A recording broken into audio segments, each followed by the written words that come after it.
I'm Debbie, I'm an alcoholic. I'm Jack, I'm an alcoholic. Hi, I'm Mary and I'm an alcoholic. Hi, Stacy, alcoholic. Hi, I'm Mike, and I'm an alcoholic. My name is Bob, and I'm an alcoholic. The whole idea of the retreat model is in its simplicity. It was to create an environment that was really kind of this dynamic learning environment where you could go and learn the basic message of recovery embodied in the 12 steps of AA. If you take somebody who wants recovery and connect them with people that are living it at the highest level, then they'll get what they came to get. It's all about creating hope for a life of sobriety.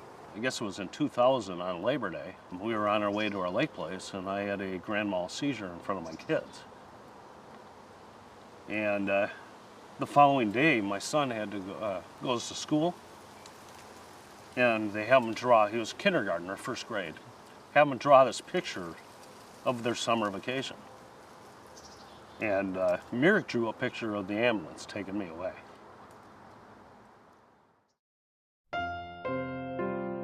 Once the kids were in bed in the evening, then I felt that that was my time.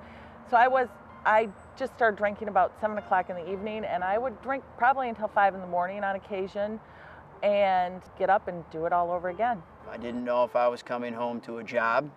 I didn't know if I was coming home to a family.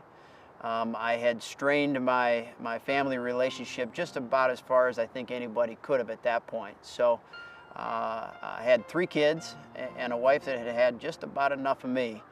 And so with all of that, there was a lot of things that were weighing on my mind when I got here to the retreat. My drinking got to a place of despondency. I was drinking a quart of vodka or more in a 12 to 14 hour period. I'd had lots of legal issues. I'd had a felony DUI. I'd done some time in prison. My finances were just a complete wreck. I'd ruined most relationships that I'd had in my life. I was really pretty hopeless and despondent, but at some level I knew that I didn't really want to die, but I didn't really know what to do. The illness and the addiction had me bedridden. I couldn't function, and I literally wanted to die. And I'd never ever been at that point in my life because I could not stop drinking. I could not stop using drugs. It was no longer about wanting to stop drinking. It was about wanting sobriety. And I could see people that had something that I wanted, relationships with other people that I wanted, a higher power, which I had lost contact with, and I thought that connection was dead ever since I first started drinking. The real miracle that happens here at the retreat every day is watching the light of recovery happen in somebody's face when they look across the room and see somebody and say, this is what I want in my life. You have the light of recovery that I want to get in my own life. I walked into the door of the retreat, scared to death, and I was met by people that let me know. They understood what I was going through.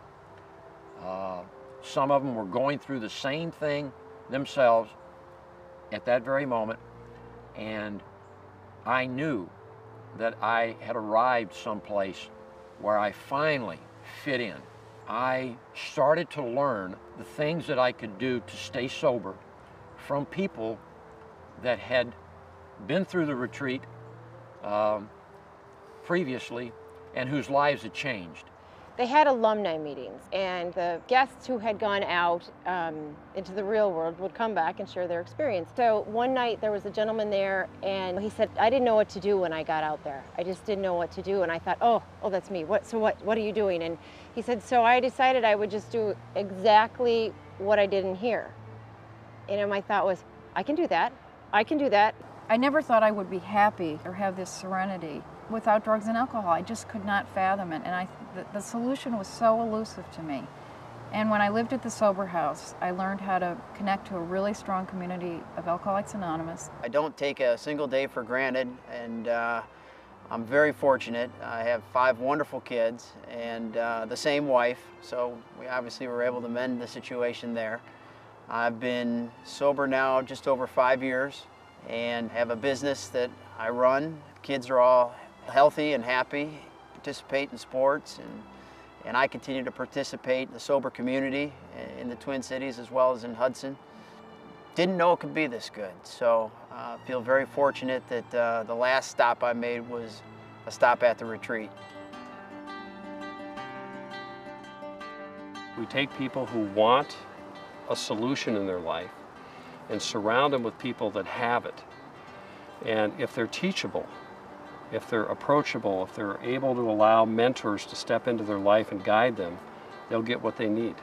That's when things started to change for me, when I was able to start reaching out to other people when they were coming into the sober house and doing the same thing for them that people had done for me when I went in.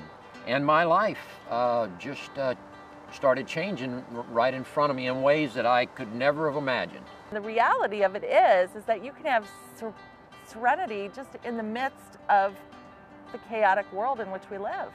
Within your household, with kids screaming and flipping, and you inside can be full of peace, full of joy, which is what serenity is to me.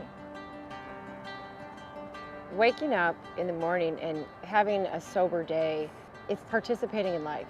It's like, hi, I'm Mary, what do you got for me today, and what can I give back to you? And that is such an awesome feeling, to be able to participate, to really feel authentic in who I am and what I'm doing. I love that. That's probably one of the biggest gifts I've gotten out of this, is my relationship with my children and my wife. If I had known this was going to happen, I would have tried to do this a long time ago. So there's an energy that exists in this community that is at the core of what makes the retreat the great place that it is. And it's this pocket of enthusiasm of people helping one another. To me, that's what makes this such a great place to be a part of. It is alive with the spirit of recovery.